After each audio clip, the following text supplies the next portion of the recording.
അവരെല്ലാവരും ലക്ഷ്യമാക്കിയിരുന്ന ഒരു കാര്യം 2024 എന്ന് പറയുന്ന വർഷം ഹിന്ദു രാഷ്ട്രം എന്ന് ഇന്ത്യയെ പ്രഖ്യാപിക്കാൻ പറ്റുന്ന വർഷമാവണം. മുഖ്യമന്ത്രിയായിരുന്ന BJP-യുടെ കല്യാൺ സിംഗ് ദേശീയ ഉദ്ഗ്രഥന കൗൺസിൽ വന്ന് ഉറപ്പുവരുന്നു ബാബറി മസ്ജിദിൽ നിന്ന് പ്രശ്നമുണ്ടാകും, അവിടെ ഭജനവും കീർത്തനവും മാത്രം നടക്കും. എന്നാൽ ഇത് പറയുമ്പോൾ തന്നെ അതിൻ്റെതായ വിനയ് കട്ടിയാർ പറയുന്നു ബലിദാന സേനകൾ സൂയിസൈഡ് സ്ക്വാഡുകൾക്കെതിരെയാണ് ഇത്തവണ എന്തായാലും പള്ളി പൊളിച്ചിരിക്കും. ഇങ്ങനെ 3-4 തരത്തിലുള്ള ഭാഷ്യങ്ങൾ ഇവർ തന്നെ പ്രചരിപ്പിക്കുകയാണ്. ഈ ആൾക്കൂട്ട കൊലപാതകം വന്നപ്പോൾ അതിന് വേണ്ട രീതിയിൽ പ്രതിപക്ഷ കക്ഷികൾ ഏറ്റെടുത്തില്ല എന്ന് പറയുന്നൊരു വികാരം ഉത്തരേന്ത്യയിലെ മുസ്ലിം ജനസാമാന്യത്തിനിടയിലുണ്ട്. അത് വളരെ യാഥാർത്ഥ്യമായിട്ടുള്ള ഒരു വികാരമാണ്. എന്തുകൊണ്ട് വോട്ടർമാരുടെ എണ്ണം കൂടുകയും പോളിംഗ് ബൂത്തുകളുടെ എണ്ണം കൂടുകയും ചെയ്യുമ്പോൾ വോട്ടിംഗ് യന്ത്രങ്ങൾ കുറയുന്നു എന്ന കാര്യം ഇലക്ഷൻ കമ്മീഷൻ അതിന് ഉത്തരം പറയാൻ ബാധ്യസ്ഥമാണ്. വോട്ട് എണ്ണുന്ന സമയത്തുള്ള കണക്കും തെരഞ്ഞെടുപ്പ് നിർദ്ദേശിച്ചിട്ട് പറഞ്ഞ കണക്കും തെരഞ്ഞെടുപ്പ് എണ്ണിയ സമയത്തുള്ള കണക്ക് വെച്ചത് ഇന്ത്യയിലെ 4 മണ്ഡലങ്ങളിൽ മാത്രമാണ് ഇത് കൃത്യമായി ടാലി അയക്കുന്നത്. ഉത്തരേന്ത്യയിലെ 4 BJP സംസ്ഥാന സർക്കാരുകൾ കഴിഞ്ഞ 10 ദിവസത്തിനുള്ളിൽ എടുത്തിട്ടുള്ള പ്രധാനപ്പെട്ട ഒരു തീരുമാനമുണ്ട്. എന്താണ്? രാഷ്ട്രീയ സ്വയം സേവക് സംഘ് ഒരു രാഷ്ട്രീയമായിട്ടുള്ള ഒരു പ്രസ്ഥാനമല്ല, ഒരു സാമൂഹ്യ പ്രസ്ഥാനമാണ്. അതുകൊണ്ട് സർക്കാർ ഉദ്യോഗസ്ഥർക്ക് അതിൽ ഭാഗവാക്കാകാം. BJP ഒരിക്കലും പ്രതീക്ഷിക്കാത്ത തരത്തിലുള്ള വിജയമുണ്ടാക്കിയിട്ടുള്ള ഒഡീഷയിൽ 18 ലോക്സഭാ മണ്ഡലങ്ങളിൽ തെരഞ്ഞെടുപ്പ് ഫലം മാറി മറിഞ്ഞിരിക്കാൻ ഈ തെരഞ്ഞെടുപ്പ് വോട്ട് ചെയ്ത ദിവസം പറഞ്ഞിട്ടുള്ള വോട്ടും വോട്ട് എണ്ണിയ സമയത്ത് പറഞ്ഞ വോട്ടിന്റെ വലിയ വ്യത്യാസം കാരണം 18 ലോക്സഭാ മണ്ഡലങ്ങളിലെ തെരഞ്ഞെടുപ്പ് മാറിയിരിക്കാൻ സാധ്യതയുണ്ട്.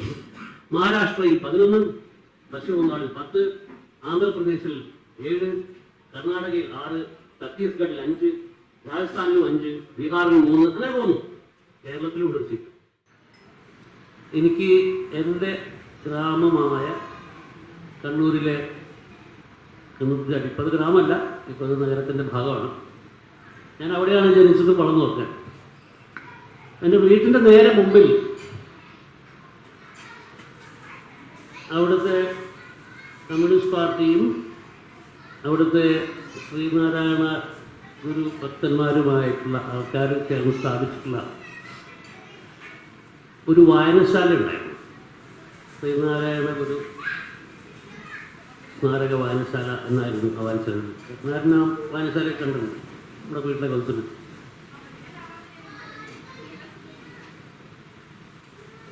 പോറ്റി മാഷ് ഞാൻ ജീവിതത്തിൽ 2 പ്രാവശ്യം കണ്ടിട്ടുള്ളൂ. അവസാനത്തെ കാഴ്ച 1985-ലാണ്. ഞാൻ ദേശാഭിമാനി ചേർന്ന് 2 വർഷത്തിനിടയിൽ അദ്ദേഹത്തെ ഒരു പ്രാവശ്യം കോഴിക്കോട് വെച്ചും ഒരു പ്രാവശ്യം എറണാകുളത്ത് വെച്ചും കണ്ടത് മാത്രമാണ്. അത് മറ്റ് പാർട്ടി സഹാക്കളുടെ കൂട്ടത്തിലാണ് കാണുന്നത്. വളരെ ബ്രീഫായിട്ട് കാണുകയും എനിക്ക് തോന്നുന്നത് MN ഗ്രൂപ്പ് വെച്ചാണ് എന്നെ പരിചയപ്പെടുത്തിയത്. ഒരു ഏകദേശ ധാരണയാണ്. പക്ഷേ പോറ്റി മാഷ് 2 പ്രാവശ്യമേ നേരിട്ട് കണ്ടുണ്ടെങ്കിലും ഈ ശ്രീനാരായണ ഗുരു വായനശാലയിൽ നിന്ന് പോറ്റി മാഷുമായി നിരന്തരം സമ്പർക്കം പുലർത്തിക്കൊണ്ടാണ് ഞാൻ വളർന്നത്. ഏതാണ്ട് 7ാം ക്ലാസ് പഠിക്കുമ്പോൾ അവിടെ ഫുൾ ടൈം ലൈബ്രറിയിൽ നിന്ന് സമയമില്ലാത്ത സമയത്ത് അവിടെ പുസ്തകം എടുത്തു കൊടുക്കാനും പുസ്തകങ്ങളിൽ നിന്ന് അതിൻ്റെ കൂട്ടത്തിൽ ജീവിക്കാനും ഒക്കെ ഉള്ളൊരു അവസരമുണ്ട്. അപ്പം എനിക്കിപ്പോഴും ഓർമ്മയുണ്ട്, വോൾഗ മുതൽ ഗംഗ വരെ ഞാൻ അവിടെ ഇരുന്നാണ് വായിക്കുന്നത്. ആ പണിയെടുത്ത് കൊടുക്കുന്നത്. രാഹുൽ സാങ്കൃത്യായനെ പിന്നെ ഞാൻ ഇംഗ്ലീഷിലൊക്കെ വായിച്ചു. പക്ഷെ ഞാൻ സത്യത്തിൽ രാഹുൽ സാങ്കൃത്യായൻ എന്ന് പറയുന്ന ഒരു മഹാചിന്തകനെ ആദ്യമായി അറിയുന്നത് പോറ്റി മാഷുടെ പരിഭാഷയിലൂടെയാണ്. എന്ന് പറഞ്ഞാൽ ഗോപീകൃഷ്ണൻ ഇപ്പോൾ അതിന് വളരെ മനോഹരമായിട്ട് പറഞ്ഞതുപോലെ ആ ഭാഷയുടെ ഏകാന്തത മാറി അത് ഒരു ലോകാന്തതയിലേക്ക് പോയ സമയത്ത് അതിനെ ഒരു ചെറിയ അംശം പിടിച്ചെടുക്കാൻ അന്ന് 12-13 വയസ്സുള്ള ഒരാൾക്ക് സാധിച്ചു എന്നുള്ളതാണ് അതിൻ്റെ ഏറ്റവും പ്രധാനപ്പെട്ട കാര്യമായിട്ട് ഞാൻ കാണുന്നത്. അതുപോലെ രത്നാകരൻ ഞാനുമായിട്ട് നൊസ്റ്റാൾജിയും അതുപോലെയാണ്. ഞങ്ങൾ തമ്മിലുള്ള പരിചയം ഏതാണ്ട് 40 വർഷത്തെ പരിചയം. കൃത്യമായി പറഞ്ഞാൽ 1984 മുതൽ ഉള്ള പരിചയമാണ്. 24-ന്റെ വിവർത്തനവും ഞാൻ സ്ഥിരമായി ഭക്ഷിക്കുന്ന ഒരാളാണ്. അപ്പം നമ്മൾ ഇങ്ങനെയുള്ള ഒരു പഴയ കാലത്തിൻ്റെയും പുതിയ കാലത്തിൻ്റെയും പഴയ കാലത്തിൻ്റെ ശക്തിയെ തിരിച്ചറിഞ്ഞുകൊണ്ട് പുതിയ കാലത്തിൻ്റെ പ്രശ്നങ്ങളിലേക്ക്, പുതിയ കാലത്തിൻ്റെ സാധ്യതകളിലേക്ക്, ഗവേഷണം പറഞ്ഞ പോലെ പുതിയ കാലത്തിൻ്റെ പ്രതീക്ഷകളിലേക്കൊക്കെ നോക്കേണ്ട ഒരു സമയത്ത് ആണ് നമ്മൾ ഇന്ത്യൻ ജനാധിപത്യത്തിൻ്റെ വർത്തമാനം എന്ന് പറയുന്ന ഒരു വിഷയത്തെക്കുറിച്ച്, അതും പോറ്റി മാഷ്ടെ സ്മരണയിൽ നമ്മൾ ചെയ്യുന്നത് വളരെയധികം അർത്ഥവത്തായിട്ടുള്ള ഒരു കാര്യമാണ് എന്നെനിക്ക് ഉറച്ച അഭിപ്രായമുണ്ട്. ജോയിഷ് പറഞ്ഞ പോലെ 1985 മുതൽ ദില്ലി ആസ്ഥാനമാക്കി പ്രവർത്തിക്കുന്ന ഒരു രാഷ്ട്രീയ പത്രപ്രവർത്തകനാണ് ഞാൻ. ശരിയാണ്, ദക്ഷിണേന്ത്യയിൽ നിന്നുള്ള ശരാശരി പത്രപ്രവർത്തകർ ചെയ്തതിനേക്കാൾ കൂടുതൽ ഉത്തരേന്ത്യൻ ഗ്രാമനഗരങ്ങളിലെ അതിൻ്റെ ഊടുവഴികളിലൂടെയൊക്കെ യാത്ര ചെയ്യുകയും അതിൻ്റെ രാഷ്ട്രീയവും സാമൂഹികമായ സ്ഥലങ്ങളിലൂടെയൊക്കെ യാത്ര ചെയ്യാനുള്ള അവസരം എനിക്ക് ലഭിച്ചിട്ടുണ്ട്. പക്ഷെ കഴിഞ്ഞ കുറേ കാലമായിട്ട് ഞാൻ ഏതാണ്ടൊരു 30 വർഷമായിട്ടെങ്കിലും ഞാൻ സ്ഥിരമായി അടയാളപ്പെടുത്തുന്ന ഒരു പ്രധാനപ്പെട്ട പ്രശ്നം ഇന്ത്യൻ ജനാധിപത്യത്തിൻ്റെ സ്ഥിതി, അവസ്ഥയെക്കുറിച്ച്, അതിൻ്റെ വർത്തമാനത്തെക്കുറിച്ചും ഭാവിയെക്കുറിച്ചും സ്ഥിരമായി അടയാളപ്പെടുത്തിക്കൊണ്ടിരിക്കുന്ന ഒരു കാര്യം, ജനാധിപത്യവും മതനിരപേക്ഷതയും നമ്മുടെ ജനാധിപത്യത്തിൻ്റെ, നമ്മുടെ ഭരണഘടനയുടെ ആധാരശിലകളായിരിക്കെ അവയെ നിലനിർത്താൻ വേണ്ടിയുള്ള നിരന്തരമായ പരിശ്രമം നമ്മുടെ മതനിരപേക്ഷ രാഷ്ട്രീയത്തിൻ്റെ, അതിന് പല പ്രത്യയശാസ്ത്ര തലങ്ങളുണ്ട്. സോഷ്യലിസ്റ്റുകളുണ്ട്, സ്വതന്ത്ര ചിന്താ ലിബർട്ടേറിയൻ ആയിട്ടുള്ള ആശയം പിന്തുടരുന്ന ആൾക്കാരുണ്ട്, ഇടതുപക്ഷമുണ്ട്. ഇവരാരും കഴിഞ്ഞ ഒരു 30 വർഷമായിട്ട് നമ്മുടെ മതനിരപേക്ഷത, ജനാധിപത്യം എന്നീ പറയുന്ന സങ്കല്പനങ്ങളെ അതിൻ്റെ യഥാർത്ഥമായ അർത്ഥത്തിൽ സംരക്ഷിക്കാനും മുന്നോട്ട് കൊണ്ടുപോകാനുള്ള പ്രവർത്തനം നടത്തിയിട്ടില്ല എന്നുള്ളത് ഞാൻ പരസ്യമായിട്ട് മിക്കവാറും എല്ലാ വേദികളിലും പറഞ്ഞുകൊണ്ടിരുന്ന സാധനമാണ്. ഞാനത് പല ലേഖനങ്ങളിലും എഴുതിയിട്ടുമുണ്ട്. ഇപ്പം നമ്മൾ 2024 ഈ ലോക്സഭാ തെരഞ്ഞെടുപ്പ് കഴിഞ്ഞ്, വളരെ നിർണായകമായ ഒരു ലോക്സഭാ തെരഞ്ഞെടുപ്പ് കഴിഞ്ഞിട്ട് നിൽക്കുന്ന സമയത്ത് ഇപ്പോഴും എനിക്ക് ആവർത്തിക്കാൻ ഉള്ളത് നിരന്തരമായ ഒരു പ്രക്രിയ, ജനാധിപത്യത്തിനും മതനിരപേക്ഷതയ്ക്കും വേണ്ടിയുള്ള നിരന്തരമായ ഒരു പ്രക്രിയ നമ്മുടെ മതനിരപേക്ഷ കക്ഷികളുടെ ഇടയിൽ നിന്നുണ്ടാകുന്നുണ്ട്. ഞാൻ ഏതാണ്ട് 20 വർഷം മുമ്പ് ഞാനിത് ആദ്യമായിട്ട് ഞാൻ ഫോർമുലേറ്റ് ചെയ്തപ്പോൾ ഞാൻ പറഞ്ഞൊരു കാര്യം, 1920കളുടെ തുടക്കത്തിൽ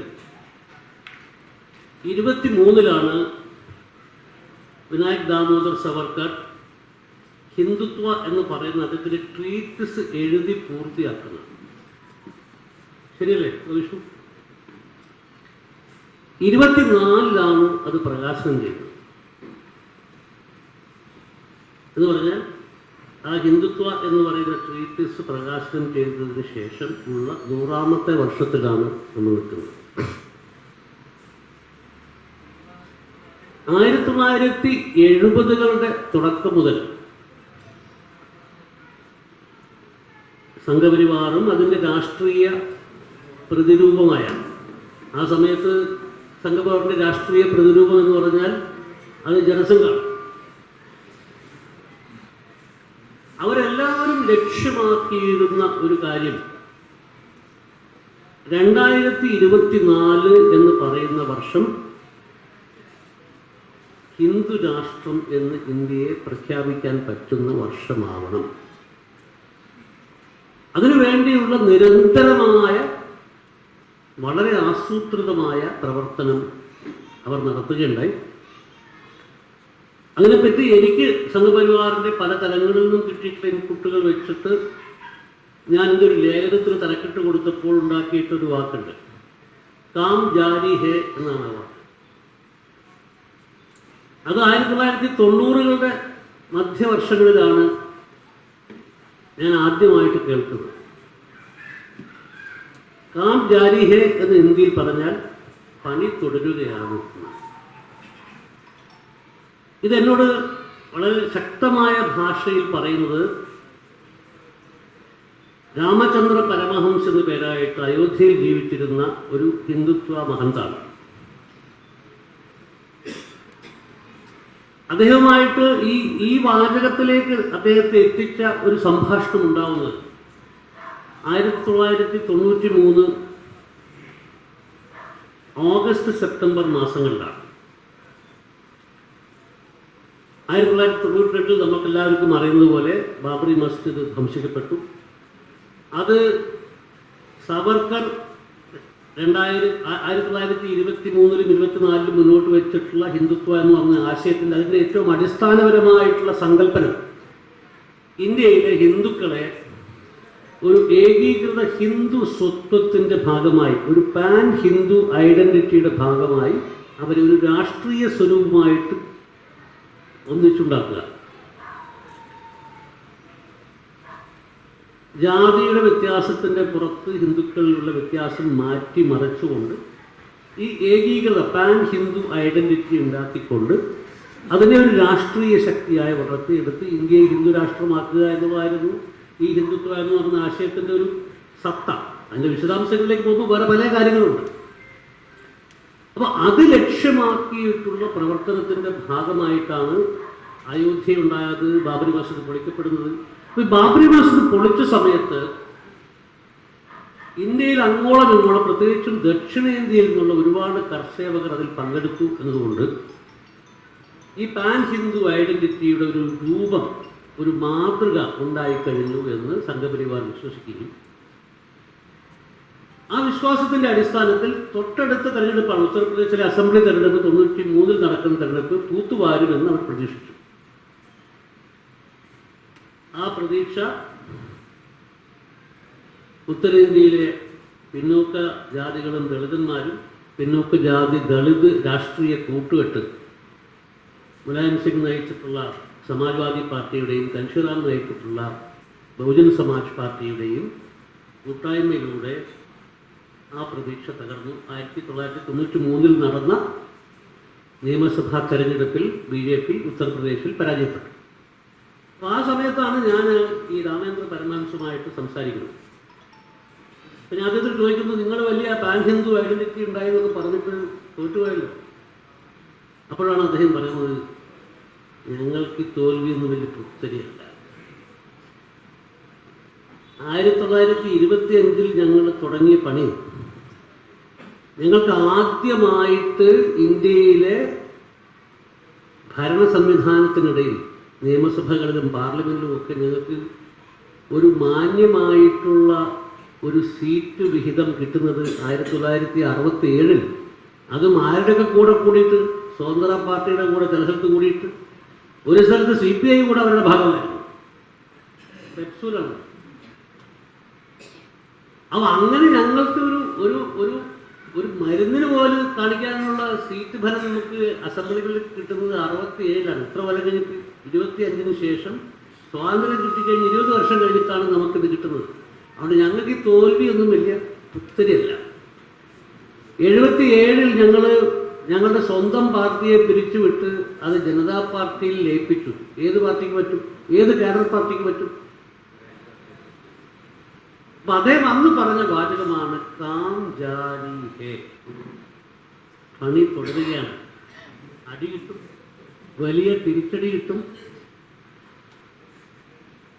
വലിയ ചെറിയ വിജയങ്ങളുണ്ടാവും, ചിലപ്പോൾ വലിയ വിജയങ്ങളുണ്ടാവും. പക്ഷെ ഇതൊന്നും ഞങ്ങളുടെ പണി തുടർച്ച അതിന് തടസ്സമില്ല. കാം ജാരി ഹേ എന്നുള്ളതാണ് ഞങ്ങളുടെ മുദ്രാവാക്യം. അപ്പോൾ ആ കാം ജാരി ഹേ എന്നുള്ള മുദ്രാവാക്യത്തിൻ്റെ തുടർച്ചയായിട്ടാണ് 1998-ലും 96-ലും ഒക്കെ അടൽ ബിഹാരി വാജ്പേയിയുടെ നേതൃത്വത്തിലുള്ള കൂട്ടുകക്ഷി മന്ത്രിസഭകൾ BJP ഉണ്ടാക്കുന്നത്. ആ സമയത്ത് ഭരണഘടനയുടെ 370 അനുച്ഛേദത്തെക്കുറിച്ചോ ഏകീകൃത സിവിൽ കോഡിനെ കുറിച്ചോ ഒന്നും അക്ഷരം വേണ്ടിയിട്ടില്ല. പക്ഷേ 96-ൽ 13 ദിവസത്തെ സർക്കാർ ഉണ്ടാക്കിയിട്ട് വാജ്പേയി പുറത്തു പോകുമ്പോൾ പാർലമെന്റിൽ ചെയ്തിട്ടുള്ള അതിഭീകരമായ ഒരു പ്രസംഗമുണ്ട്. വാജ്പേയി എല്ലാവരും വളരെ മാന്യമായിട്ടുള്ള ഉദാരമനസ്കനായിട്ടുള്ള മിതവാദിയായിട്ടുള്ള ഹിന്ദുത്വം എന്നൊക്കെയാണ് അയാളെ പറ്റി പറയുക. പക്ഷെ അയാൾ ആ 13 ദിവസത്തെ സർക്കാരിൻ്റെ വോട്ടെടുപ്പിൽ നിൽക്കാതെ, അയാൾക്ക് തോക്കുന്ന ഉറപ്പായപ്പോൾ അത് വോട്ടെടുപ്പിൽ നിൽക്കാതെ അയാൾ പിരിഞ്ഞു പോയിക്കൊണ്ട് ചെയ്തിട്ടുള്ള പ്രസംഗത്തിൽ അദ്ദേഹം പറഞ്ഞു, നിങ്ങൾ വിചാരിക്കണ്ട ഞങ്ങൾ ഈ പരിപാടിയൊക്കെ ഉപേക്ഷിച്ചു. ഏത് 370 അനുച്ഛേദം റദ്ദാക്കുന്നത്, ഏകീകൃത സിവിൽ കോഡ്, രാമക്ഷേത്രം, കാശി മന്ദിർ, മധുര, ഇതൊന്നും നമ്മൾ ഒഴിവാക്കിയിട്ടില്ല. നിങ്ങൾ വിചാരിക്കേണ്ട നമുക്ക് ഒഴിവാക്കിയിട്ടുണ്ട്. ഞങ്ങൾക്ക് ഭൂരിപക്ഷം ഇല്ലാത്തതുകൊണ്ടാണ് ഞങ്ങൾ ചെയ്യാത്തത് എന്ന് 96-ൽ തന്നെ വാജ്പേയി ഇന്ത്യൻ പാർലമെന്റിന്റെ രേഖകളിൽ നമുക്ക് കാണാൻ പറ്റുന്നൊരു പ്രസംഗത്തിൽ പറഞ്ഞു. അപ്പൊ ഇങ്ങനെയൊക്കെയുള്ളൊരു സാഹചര്യം ഉണ്ടായിട്ടും ഇന്ത്യയിലെ ജനാധിപത്യ മതനിരപേക്ഷ കക്ഷികൾ ഒരു വിശാലമായ ഒരു പദ്ധതി, ഞാൻ പറഞ്ഞു 30 വർഷമായിട്ട് ഞാനിത് ഫ്ലാഗ് ചെയ്യുമ്പോൾ ഞാൻ ആവർത്തിച്ച് പറഞ്ഞുകൊണ്ടിരുന്നൊരു വാചകം, 1925 മുതൽ ഇന്ത്യയിൽ ഒരു ഹിന്ദുത്വ പൊളിറ്റിക്കൽ പ്രോജക്റ്റ് ഉണ്ട്. ഈ കാംജാലിഹി എന്ന് പറയുന്ന സങ്കല്പത്തിന്റെ അടിസ്ഥാനത്തിൽ ഒരു ഹിന്ദുത്വ പൊളിറ്റിക്കൽ പ്രോജക്റ്റ് 1925 മുതലുണ്ട്. അതിലവർക്ക് ചെറിയ വിജയങ്ങളുണ്ട്, തോൽവികളുണ്ട്, വലിയ തിരിച്ചടികളുണ്ട്, ചെറിയ മുന്നേറ്റങ്ങളുണ്ട്. ഇതെല്ലാം കഴിയുന്നതിലും അവർ പണി തുടർന്നുകൊണ്ടിരിക്കണം. അങ്ങനെയുള്ള ആ പണി തുടർച്ചയുടെ ഭാഗമായിട്ട് അവർ നടത്തിയിട്ടുള്ള ഏറ്റവും വലിയ ബ്രേക്ക് ത്രൂ ആയിരുന്നു 2014-ഉം 2019. 2014-ൽ BJPക്ക് ഒറ്റയ്ക്ക് ഭൂരിപക്ഷം കിട്ടി. 2019-ൽ അതിനേക്കാൾ വർദ്ധിതമായ ഭൂരിപക്ഷത്തോടെ BJP തിരിച്ചു വന്നു.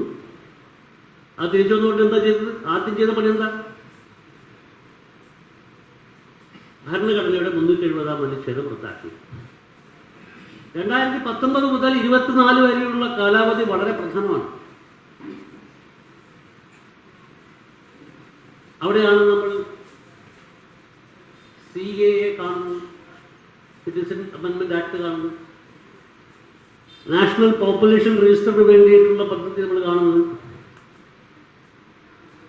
ആസാമിലും മറ്റും പുതുതായി വന്നിട്ടുള്ള ഭരണത്തിന്റെ ശക്തിയിൽ ഇപ്പൊ നമ്മൾ റഹ്മത്തിന്റെ കഥയൊക്കെ വായിച്ചു. 2012-ൽ അദ്ദേഹത്തിന്റെ പൗരത്വം റദ്ദാക്കുകയാണ്. അദ്ദേഹം കോടതിയിൽ കേസിന് പോകുന്നു. കോടതിയിൽ കേസ് നടക്കുന്നതിനിടയിൽ 2021-ൽ അദ്ദേഹം മരിച്ചു പോകുന്നു. കോടതിക്കറിയില്ല. കോടതി ഈ വർഷം അദ്ദേഹത്തിന്റെ പൗരത്വം തിരിച്ചുവിടുന്നു. അദ്ദേഹം വിദേശിയല്ല എന്ന് പറയുന്നു. വളരെ ദാരുണമായൊരു കഥയാണ്. ഒരു മനുഷ്യന്റെ ജീവിതത്തിൽ നിന്ന് നമുക്കൊരു വലിയ രാഷ്ട്രീയത്തിന്റെ, അതിൻ്റെ ഏറ്റവും ഭീകരമായിട്ടുള്ള, അതിൻ്റെ മർദ്ദനോപാധികളുടെ, അതിൻ്റെ ഏറ്റവും രാഷ്ട്രീയമായിട്ടുള്ള അതിൻ്റെ ഭ്രമിഷ്ഠകളുടെ ഒക്കെ ചിത്രം നമുക്ക് ഒരു മനുഷ്യന്റെ ജീവിതത്തിൽ നിന്ന് കാണുകയാണ്. അപ്പൊ അങ്ങനെയുള്ള ഈ ഒരു പരിപാടിയുടെ ഭാഗമായി 2024 ഇന്ത്യയെ ഹിന്ദു രാഷ്ട്രമാക്കി മാറ്റാൻ, അങ്ങനെ ഔദ്യോഗികമായി പ്രഖ്യാപിക്കാൻ കഴിയുമെന്ന പ്രതീക്ഷയിൽ ആയിരുന്നു 2024 തെരഞ്ഞെടുപ്പിലേക്ക് BJPയും സംഘപരിവാറും പോയത്, പ്രത്യേകിച്ച് നരേന്ദ്രമോദിയും പോയത്. പക്ഷെ അവിടെയും ഒരിക്കൽ കൂടി ഭൂരിപക്ഷം പറഞ്ഞ പോലെ പ്രതീക്ഷയുടെ നാളങ്ങൾ ഉണ്ടാക്കിക്കൊണ്ട് ഇന്ത്യയിലെ ജനങ്ങൾ, പ്രത്യേകിച്ചും ഉത്തരേന്ത്യയിലെ നമ്മൾ പഠിക്കാത്ത, സാക്ഷരതയില്ലാത്ത, നിരക്ഷരരായിട്ടുള്ള, ലോകവിവരമില്ല എന്ന് പറയുന്ന ഉത്തരേന്ത്യയിലെ, പ്രത്യേകിച്ച് ഉത്തർപ്രദേശിലെ ജനങ്ങളല്ലേ ഈ തെരഞ്ഞെടുപ്പ് ഹിന്ദുരാഷ്ട്രത്തിൽ എത്തുന്നതിൽ നിന്ന് തടഞ്ഞത്. അബ്കി ബാർ 400 പാർ എന്ന മുദ്രാവാക്യം സാധ്യമാവും എന്ന് വിചാരിച്ചുകൊണ്ട് തന്നെയാണ് മോദിയും അമിത്ഷായും സംഘപരിവാറിന്റെ വലിയ ആൾക്കാരും ഒക്കെ ഈ തെരഞ്ഞെടുപ്പിലേക്ക് പോയത്. പക്ഷെ ഒരിക്കൽ കൂടി ഇന്ത്യയുടെ സവിശേഷമായിട്ടുള്ള, ഒരുപക്ഷെ ഇടതുപക്ഷം പൂർണ്ണമായും ഇപ്പോഴും മനസ്സിലാക്കാത്ത സവിശേഷമായ ജാതീയ സമവാക്യങ്ങളുടെ രാഷ്ട്രീയം. അതിൻ്റെ അടിസ്ഥാനത്തിലാണ് ഉത്തർപ്രദേശിൽ ഇത്രയും വലിയ തിരിച്ചടി ഒരിക്കൽ കൂടി BJP കിട്ടിയത്. 93-ന് ശേഷം അതിഭയങ്കരമായ തിരിച്ചടി ഇപ്പോഴാണ് കിട്ടിയത്. ആ തിരിച്ചടി കിട്ടിയത് ഈ ജാതീയമായ സമവാക്യങ്ങളുടെ അടിസ്ഥാനത്തിലാണ്. അതെന്താണ്? ഒന്ന്, അഖിലേഷ് യാദവ് നയിക്കുന്ന സമാജ്വാദി പാർട്ടി മുന്നോട്ട് വെച്ചിട്ടുള്ള ഒരു മുദ്രാവാക്യം PDA എന്നുള്ളതാണ്. പിച്ചട, ദളിത്, അല്പസംഖ്യക്. പിച്ചട എന്ന് വെച്ചാൽ പിന്നോക്ക ജാതിക്കാർ. ദളിത് എന്ന് പറഞ്ഞാൽ ദളിത് സമൂഹത്തിൽപ്പെട്ടിട്ടുള്ള ആൾക്കാർ. അല്പസംഖ്യക് എന്ന് പറഞ്ഞാൽ മൈനോറിറ്റീസ്. ഈ 3 വിഭാഗങ്ങളെയും ഒന്നിച്ചു കൊണ്ടുപോകുന്ന ഒരു രാഷ്ട്രീയ മുദ്രാവാക്യം രൂപപ്പെടുത്തുകയും അതിനുവേണ്ടി പ്രവർത്തിക്കുകയും. അതിനുവേണ്ടി എങ്ങനെ പ്രവർത്തിച്ചത്? വളരെ ശ്രദ്ധേയമായ രീതിയിൽ സ്ഥാനാർത്ഥി നിർണയം നടത്തിക്കൊണ്ട് ഈ 3 വിഭാഗത്തിലും പെട്ടിട്ടുള്ള ആൾക്കാർക്ക് കൂടുതൽ പ്രാതിനിധ്യം നൽകിക്കൊണ്ട് അങ്ങനെ ആ രീതിയിൽ ഉള്ള ഒരു രാഷ്ട്രീയ തിരഞ്ഞെടുപ്പ് തന്ത്രമുണ്ടാക്കുകയും അതിനെ ഈ അബ്കി ബാർ 400 പാർ എന്ന മുദ്രാവാക്യം അത് BJPയിലെ തന്നെ ചില നേതാക്കന്മാർ അവരുടെ അമിതാവേശത്തിൽ അവർ പറഞ്ഞു, ഇത് ഭരണഘടന മാറ്റിമറിക്കാനുള്ള തയ്യാറെടുപ്പാണ്, ഹിന്ദു രാഷ്ട്രത്തിലേക്കുള്ള നമ്മുടെ പോക്കിൻ്റെ തുടക്കമാണ്, അതിനനുസൃതമായി ഭരണഘടനയെ മാറ്റിമറിക്കാനുള്ള ഒരു പോക്കിൻ്റെ ഭാഗമായിട്ടാണ് നമുക്ക് 400 സീറ്റ് വേണ്ടത് എന്ന് പറഞ്ഞപ്പോഴാണ് അഖിലേഷ് യാദവ് ഇതിനെ അംബേദ്കറിൻ്റെ മുഖ്യ കാർമ്മികത്വത്തിൽ ഉണ്ടാക്കിയിട്ടുള്ള ഒരു ഭരണഘടനയെ മാറ്റിമറിക്കാൻ വേണ്ടിയുള്ള ശ്രമത്തിൻ്റെ ഭാഗമായിട്ടാണ് ഈ അബ്കി ബാർ 400 പാർ എന്ന മുദ്രാവാക്യം ഉണ്ടാക്കിയത് എന്ന് പറഞ്ഞു. അത് ദളിത് വിഭാഗങ്ങൾക്കിടയിൽ വലിയ അനുരണനം ഉണ്ടാക്കി. എൻ്റെ തന്നെ വ്യക്തിപരമായ ഒരു അനുഭവം ഞാൻ പറയാം. ഞാൻ ഈ ഉത്തരേന്ത്യയിലെ തെരഞ്ഞെടുപ്പ് നടക്കുമ്പം ഉത്തർപ്രദേശിലും ബീഹാറിലും ജാർഖണ്ഡിലുമൊക്കെ വളരെ വിശാലമായി യാത്ര ചെയ്ത ഒരാളാണ്. അയോധ്യയിലെ തെരഞ്ഞെടുപ്പ് നാളെ നടക്കാൻ പോവുകയാണ്. ഞാനവിടെ പ്രചാരണത്തിൻ്റെ അവസാന ദിവസം ഞാനവിടെ പോയി. പ്രചാരണം സമാപിച്ച ഒരു ദിവസത്തെ ഗ്യാപ്പിന് ശേഷമാണല്ലോ തെരഞ്ഞെടുപ്പ് നടക്കുന്നത്. അപ്പോൾ പ്രചാരണം അവസാനിക്കുന്ന സമയത്ത് ഞാൻ അയോധ്യയിലുണ്ട്. പിറ്റേ ദിവസം രാവിലെ ഞാൻ അയോധ്യയിലെ രാമക്ഷേത്രം കൂടാതെയുള്ള വളരെ പ്രധാനപ്പെട്ട ഒരു ക്ഷേത്രം ഹനുമാൻ ഗഡി എന്ന് പറഞ്ഞിട്ട് ഹനുമാൻ പ്രതിഷ്ഠയായിട്ടുള്ള അമ്പലമാണ്. രാമക്ഷേത്രത്തിന് വളരെ അടുത്താണ്. ഹനുമാൻ സാധാരണ ഇതിൽ ആൾക്കാർ ആദ്യം ഹനുമാൻ ഗഡി പോയിട്ടാണ് പിന്നെയാണ് രാമക്ഷേത്രത്തിലേക്ക് പോവുക. ഹനുമാൻ ഗഡിയുടെ മുമ്പിൽ ഞാൻ രാവിലെ ഒരു 8:30 മണിക്ക് അവിടെ എത്തിയ സമയത്ത് 10,000-കണക്കിന് ആൾക്കാരിങ്ങനെ മുകളിലേക്ക് കയറി പോകണം. അങ്ങനെ പടികൾ കയറി മുകളിലേക്ക് പോകുന്ന അമ്പലമാണ്. 10,000-കണക്കിന് ആൾക്കാരിങ്ങനെ അവിടെ ഇങ്ങനെ ഈ അമ്പലത്തിലേക്ക് പോകാൻ വേണ്ടിയിട്ട് ഇങ്ങനെ നിൽക്കുക. അപ്പോൾ ചുറ്റും ജയ് ശ്രീറാം വിളികൾ, ജയ് ഹനുമാൻ വിളികൾ ഒക്കെ നടക്കുന്നുണ്ട്. അപ്പോൾ ഞാൻ ഈ പത്രപ്രവർത്തനത്തിൻ്റെ ഒരു രീതിയിൽ എപ്പോഴും ഞാൻ ശ്രദ്ധിച്ചിട്ടുള്ള, ഞാൻ എപ്പോഴും ചെയ്തിട്ടുള്ളൊരു കാര്യം, ഞാൻ ഏതൊരു സ്ഥലത്തിൽ പോയാലും അവിടുത്തെ ഏറ്റവും പ്രബലമായ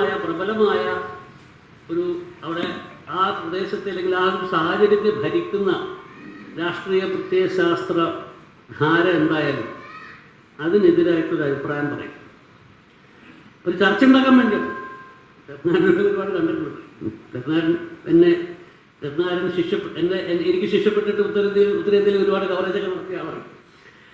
അപ്പോൾ ഞാനിങ്ങനെ ഒരു ചർച്ച ഉണ്ടാക്കാൻ എന്നുള്ള മട്ടിൽ ഞാനിങ്ങനെ അത് ചിലപ്പം വലിയ ചർച്ചയിലേക്കും സംഘർഷത്തിലേക്കൊക്കെ പോകും, ആൾക്കാർ അടിക്കാനൊക്കെ വരുന്ന സിറ്റുവേഷനൊക്കെ ഉണ്ടാവും. പക്ഷെ എന്നാലും നമ്മളത് ഒരു ചെറിയൊരു പരീക്ഷണം എപ്പോഴും നടത്തുന്നതാണ്. അപ്പോൾ ഈ അയോധ്യയിൽ തിരഞ്ഞെടുപ്പ് നടക്കാൻ പോകുന്നതിൻ്റെ തലേ ദിവസം, നാളെയാണ് തിരഞ്ഞെടുപ്പ്, രാവിലെ 8:30 മണിക്ക് ഈ ഹനുമാൻ ഗഡിയുടെ മുമ്പിൽ 10,000-കണക്കിന് ഭക്തന്മാരിങ്ങനെ പോയിക്കൊണ്ടിരിക്കുന്ന സമയത്ത് ഞാൻ അവിടെ ദൂരേക്ക് നിന്നിട്ട് ജയ് ഭീം എന്നൊരു മുദ്രാവാക്യം വിളിച്ചു. ജയ് ഭീം എന്ന് വെച്ചാൽ ദളിത് ആക്ടിവിസ്റ്റുകളുടെ മുദ്രാവാക്യം. ഭീംറാവ് അംബേദ്കറിനെ ആധാരമാക്കി ജയ് ഭീംറാവ് അംബേദ്കർ എന്നാണ് പറയുന്നത്. അപ്പോൾ ഈ മുകളിലേക്ക് ഇങ്ങനെ കയറിപ്പോയിക്കൊണ്ടിരിക്കുന്ന ആൾക്കാരുടെ കൂട്ടത്തിൽ ഒരു ചെറുപ്പക്കാരനും അയാളുടെ ഭാര്യയും 2 ചെറിയ കുട്ടികളും തിരിഞ്ഞിട്ടുണ്ട്. അപ്പോൾ ഞാനിങ്ങനെ ഒരു മൂലക്കിരുന്നിങ്ങനെ 1-2 പത്രക്കാരൻ്റെ കൂടെ പറയുന്നുണ്ട്. ജയ് ഭീം എന്ന് ഞാൻ പറയുന്നത് തിരിഞ്ഞു നിൽക്കുന്നത്. അയാൾ മുഷ്ടി ഉരുട്ടിട്ട് ജയ് ഭീം ജയ് സംവിധാൻ എന്ന് വെച്ചാൽ ജയ് ഭീം ജയ് സംവിധാൻ എന്ന് വെച്ചാൽ ഭരണഘടന. അപ്പം ഞാൻ ഇയാളടുത്ത് പോയി ചോദിക്കുന്നു, നിങ്ങൾക്ക് ഇത്രയും ആൾക്കാരെ കൂട്ടത്തിൽ ഈ രാമഭക്തന്മാരുടെ കൂട്ടത്തിൽ നിങ്ങൾക്ക് ഇത് പറയാൻ വേണ്ടിയിട്ട് പേടിയാവുന്നില്ലെന്ന്. അയാൾ പറഞ്ഞില്ല, നിങ്ങൾ കുറച്ചുകൂടെ നടുക്കുമായിട്ട് പറഞ്ഞിരുന്നെങ്കിൽ എൻ്റെ ഗ്രാമത്തിൽ ഏതാണ്ട് 50 കുടുംബങ്ങൾ എന്നെപ്പോലുള്ള ആൾക്കാർ ദളിതർ വന്നിട്ടുണ്ട്, അവരെല്ലാവരും കൂടി ഇതേ മുദ്രാവാക്യം വിളിച്ചത്.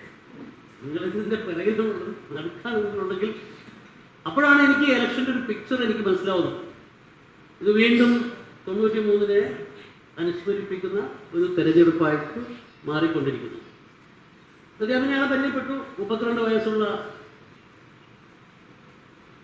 സുരേന്ദ്ര ജാട്ടവ് എന്ന് പറഞ്ഞ ഈ ദളിത് സമൂഹത്തിൽ പെട്ടിട്ടുള്ള മായാവതിയുടെ പാർട്ടിയുമായിട്ട് നേരത്തെ വളരെയധികം താതാത്മ്യമുണ്ടായിരുന്ന അടുപ്പമുണ്ടായിരുന്ന ആൾക്കാരുടെ കൂട്ടത്തിൽ പെട്ടിട്ടുള്ള ഒരാളാണ്. അയാൾ പറഞ്ഞ ഗ്രാമത്തിൽ മുഴുവൻ ഈ ഭരണഘടനയെ ഇവർ തകർക്കാൻ പോകുന്നു എന്ന് പറഞ്ഞിട്ടുള്ള ആ ഒരു വികാരത്തിൻ്റെ മുകളിൽ ദളിത് സമൂഹങ്ങൾ BJPക്കെതിരെ തിരിഞ്ഞുകൊണ്ടിരിക്കുകയാണ്. ഇവിടുത്തെ പിന്നെ വിലക്കയറ്റം തുടങ്ങിയിട്ടുള്ള എല്ലാ പ്രശ്നങ്ങളുണ്ട്. പക്ഷേ ഇത് ഒരു പ്രധാനപ്പെട്ട ഒരു സംഭവമാണ്. അപ്പം അങ്ങനെ ഈ തെരഞ്ഞെടുപ്പിൽ നമ്മൾ ഇന്ത്യൻ ജനാധിപത്യത്തിൻ്റെ വർത്തമാനം എന്ന വിഷയവുമായി ബന്ധപ്പെട്ട് നോക്കുമ്പോൾ ഈ തെരഞ്ഞെടുപ്പിൽ അല്ലെങ്കിൽ നമ്മളിപ്പോൾ ജീവിക്കുന്ന ഈ മാസങ്ങളിൽ സംഭവിച്ചിട്ടുള്ള ഏറ്റവും പ്രധാനപ്പെട്ട ഒരു രാഷ്ട്രീയ വിഷയം അല്ലെങ്കിൽ ഏറ്റവും പ്രധാനപ്പെട്ട ഒരു രാഷ്ട്രീയ നേട്ടം 1925 മുതൽ ഉള്ള നിരന്തരമായ പ്രവർത്തനത്തിലൂടെ 2024 ഇന്ത്യയെ ഹിന്ദു രാഷ്ട്രമാക്കി പ്രഖ്യാപിക്കും എന്ന് ഉറപ്പിക്കുന്ന സംഘപരിവാറിന് 2014 മുതൽ 24 വരെയുള്ള മൃഗീയ ഭൂരിപക്ഷത്തിൻ്റെ ഭരണത്തിൻ്റെ അടിസ്ഥാനത്തിൽ ഹിന്ദു രാഷ്ട്രമായി പ്രഖ്യാപിക്കാൻ കഴിയുമെന്ന് വിചാരിച്ചിരുന്ന സംഘപരിവാറിന് അത് സാധിച്ചില്ല എന്നുള്ളതാണ് ഈ തെരഞ്ഞെടുപ്പിലെ ഏറ്റവും പ്രധാനപ്പെട്ട വർത്തമാനകാല പാഠം. അത് പാഠം നമുക്ക് പാഠം. ഇപ്പോൾ തെലുഗുദേശം എന്ന് പറയുന്ന വലിയ രീതിയിൽ ന്യൂനപക്ഷങ്ങളുടെ പിന്തുണയോട് ഭരിക്കേണ്ടി വരുന്ന ഒരു പാർട്ടി. തെലുഗുദേശം ഭരണത്തിൽ കിട്ടിയപാട് ആദ്യം ചെയ്തത് തെലുഗുദേശം ന്യൂനപക്ഷങ്ങൾക്കുള്ള സംവരണം ഉറപ്പുവരുത്തിക്കൊണ്ടുള്ള ഒരു കാര്യം ചെയ്യുകയാണ് ചെയ്തത്. അങ്ങനെ തെലുഗുദേശം പോലൊരു പാർട്ടിയുമായി സന്ധി ചെയ്തുകൊണ്ട് സഖ്യം ചെയ്തുകൊണ്ട് അവരുടെ ആവശ്യങ്ങൾക്ക് മുമ്പിൽ ഒരർത്ഥത്തിൽ പറഞ്ഞാൽ വലിയ രീതിയിൽ അവരുടെ ആവശ്യങ്ങൾക്ക് മുമ്പിൽ വലിയ രീതിയിൽ പ്രണമിച്ചുകൊണ്ട് അല്ലെങ്കിൽ അവരുടെ ആവശ്യങ്ങൾക്ക് മുമ്പിൽ എല്ലാ കാര്യങ്ങളും അംഗീകരിച്ചുകൊണ്ട് ബജറ്റൊക്കെ നമുക്ക് അതിന് വളരെ കൃത്യമായിട്ടുള്ള ഒരു ഉദാഹരണമായിട്ട് നമ്മുടെ മുമ്പിലുണ്ട്. അങ്ങനെയുള്ള ഭരണം നടത്താൻ വേണ്ടി ഈ ഹിന്ദു രാഷ്ട്രം എന്ന പ്രഖ്യാപനം നടത്താൻ പുറപ്പെട്ടിരുന്ന ആൾക്കാർക്ക് അങ്ങനത്തെ അവസ്ഥയിലേക്ക് ചെന്നെത്തേണ്ടി വന്നിരിക്കുന്നു. പക്ഷേ ഇതുകൊണ്ടെല്ലാമായോ? ഇതുകൊണ്ട് ഇന്ത്യയുടെ വർത്തമാനകാലത്തെ ജനാധിപത്യം സുരക്ഷിതമായി എന്ന് നമുക്ക് കരുതാൻ പറ്റുമോ? ആ ചോദ്യത്തിനുള്ള മറുപടി ഇല്ല എന്ന് തന്നെയാണ്.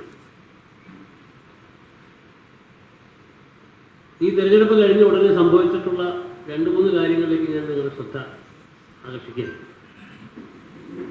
2014 മുതൽ 24 വരെ ഉണ്ടായിരുന്ന മോദി ഭരണത്തിലെ ഒരു പ്രധാനപ്പെട്ട കാര്യം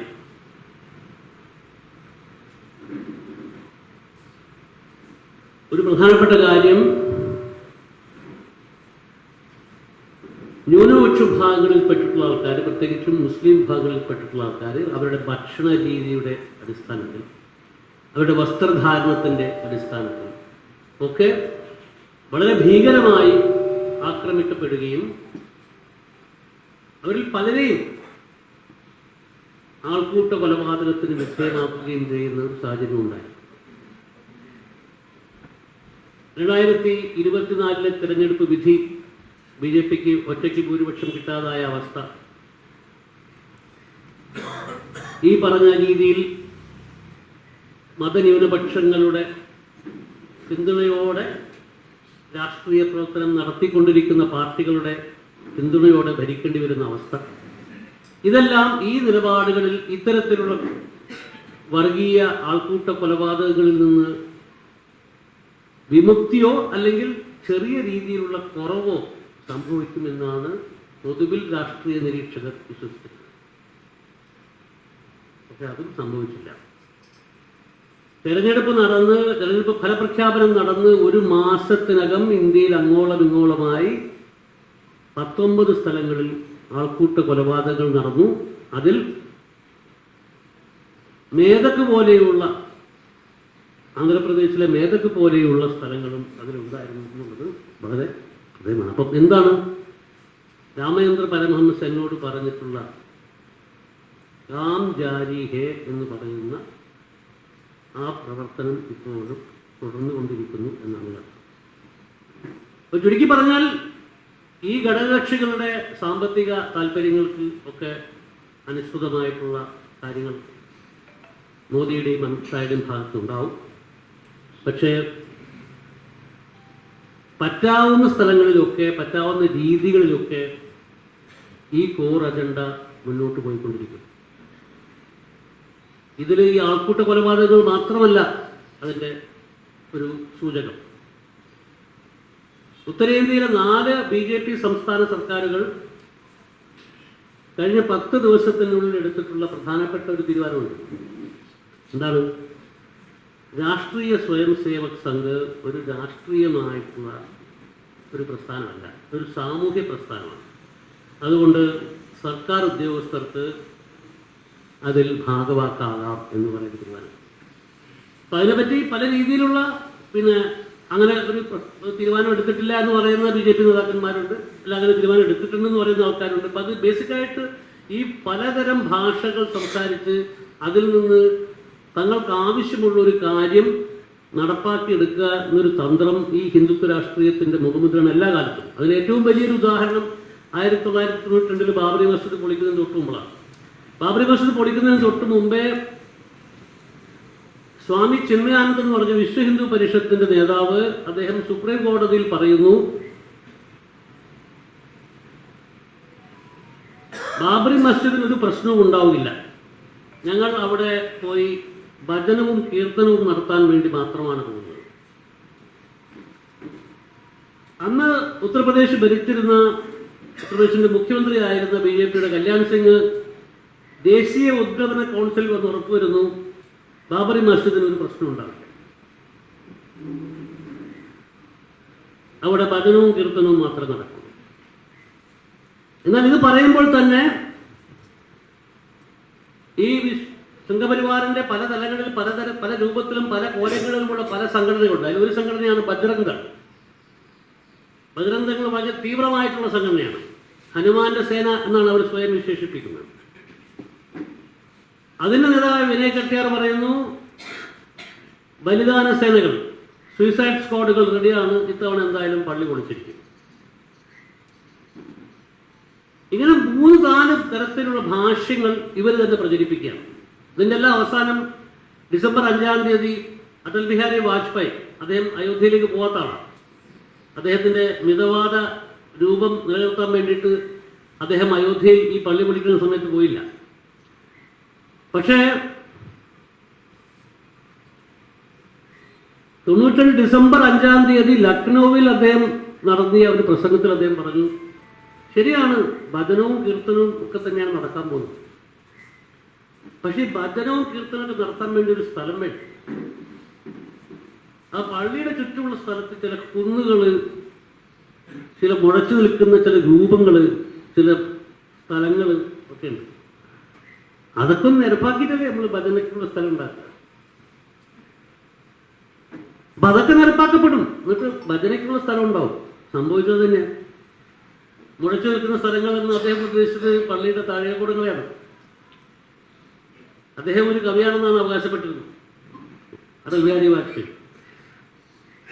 അപ്പൊ അങ്ങനെ ഈ പറഞ്ഞ രീതിയിൽ ഉള്ള പലതരത്തിലുള്ള തന്ത്രങ്ങൾ, പലതരത്തിലുള്ള ഭാഷ്യങ്ങളിലൂടെ സ്വന്തം അജണ്ട മുന്നോട്ട് നടപ്പാക്കുന്ന ഒരു സാഹചര്യമാണ് ഇപ്പോൾ വന്നിരിക്കുന്നത്. ആ സാഹചര്യത്തിൻ്റെ തുടർച്ചയാണ് നമ്മളിപ്പോൾ കാണുന്നത്. അതുകൊണ്ട് ഇന്ത്യൻ ജനാധിപത്യത്തിൻ്റെ വർത്തമാനം എന്ന് പറയുമ്പോൾ നമ്മൾ പഠിക്കുന്ന രണ്ടാമത്തെ പാഠകം, ഒന്നാമത് സംഘപരിവാറിൻ്റെ ആത്യന്തിക ലക്ഷ്യമായിരുന്ന ഹിന്ദുരാഷ്ട്രത്തിൻ്റെ പ്രഖ്യാപനം 2024 നടക്കില്ല. അത് നടക്കാൻ പറ്റാത്തൊരു സാഹചര്യം വന്നു കഴിഞ്ഞു. അതുകൊണ്ട് തന്നെ ഈ CAA അടക്കമുള്ള പ്രധാനപ്പെട്ട അജണ്ടകൾ, ഏകീകൃത സിവിൽ കോഡ് അടക്കമുള്ള പ്രധാനപ്പെട്ട അജണ്ടകൾ, അതൊന്നും മുന്നോട്ട് കൊണ്ടുപോകാൻ പറ്റിക്കൊള്ളണമെന്നില്ല. പക്ഷേ പ്രവർത്തനം കാം ജാരി ഹെ എന്ന് പറയുന്ന പടി തുടർന്നുകൊണ്ടിരിക്കും. മൂന്നാമത്തെ ഒരു പ്രധാനപ്പെട്ട കാര്യം, ഇതിലാണ് നമ്മുടെ മതനിരപേക്ഷ ജനാധിപത്യ വിശ്വാസികളും കക്ഷികളും നിരന്തരമായി നമ്മുടെ ജനാധിപത്യത്തെ നേരിടുന്ന വെല്ലുവിളികളെക്കുറിച്ച് സ്വയം ബോധവാന്മാരാവുകയും അത് ജനങ്ങൾക്കിടയിൽ വേണ്ട രീതിയിൽ പ്രചരിപ്പിക്കാതിരിക്കുകയും അല്ലെങ്കിൽ അതൊരു പ്രധാനപ്പെട്ട രാഷ്ട്രീയ മുദ്രാവാക്യമായി ഏറ്റെടുക്കാതിരിക്കുകയും ചെയ്യുന്നത്. അങ്ങനെ ഒരുപാട് തെളിവുകൾ നമ്മുടെ മുമ്പിലുണ്ട്. ഉദാഹരണത്തിന് ഈ ആൾക്കൂട്ട കൊലപാതകങ്ങൾ നടന്നപ്പോൾ അതിനെ വേണ്ട രീതിയിൽ പ്രതിപക്ഷ കക്ഷികൾ ഏറ്റെടുത്തില്ല എന്ന് പറയുന്നൊരു വികാരം ഉത്തരേന്ത്യയിലെ മുസ്ലിം ജനസാമാന്യത്തിനിടയിലുണ്ട്. അത് വളരെ യാഥാർത്ഥ്യമായിട്ടുള്ള ഒരു വികാരമാണ്.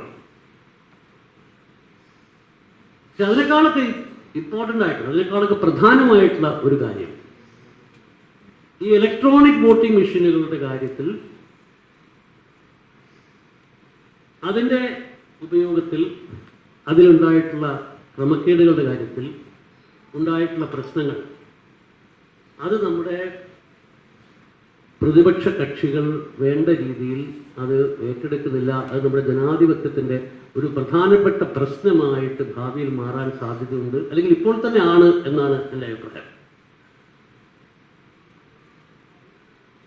ഒന്ന് രണ്ട് ചെറിയ ഉദാഹരണങ്ങൾ ഞാൻ പറയാം. ഈ തെരഞ്ഞെടുപ്പ് നടക്കുമ്പോൾ സമയത്ത് തന്നെ ഐഡമിൽ ഞാൻ എഴുതിയിട്ടുള്ള ഒരു സ്റ്റോറി ഉണ്ടായി. അതിങ്ങനെ 2019-നും 2024-നും ഇടയിൽ, ഈ സ്റ്റോറി ഞങ്ങൾ മലയാളത്തിലും ഇംഗ്ലീഷിലും ഹിന്ദിയിലും പബ്ലിഷ് ചെയ്തതാണ്. 2019-നും 2024-നും ഇടയിൽ ഇന്ത്യയിലുണ്ടായിട്ടുള്ള വോട്ടർമാരുടെ വർധനവ് 7.2 കോടിയാണ്. 7.2 കോടി വോട്ടർമാർ വർദ്ധിച്ചു. ആ ഒരു ഫാക്ടർ, ആ ഒരു ഘടകം കണക്കിലെടുത്തുകൊണ്ട് തെരഞ്ഞെടുപ്പ് കമ്മീഷൻ ഏതാണ്ട് 35,000 പുതിയ പോളിംഗ് ബൂത്തുകൾ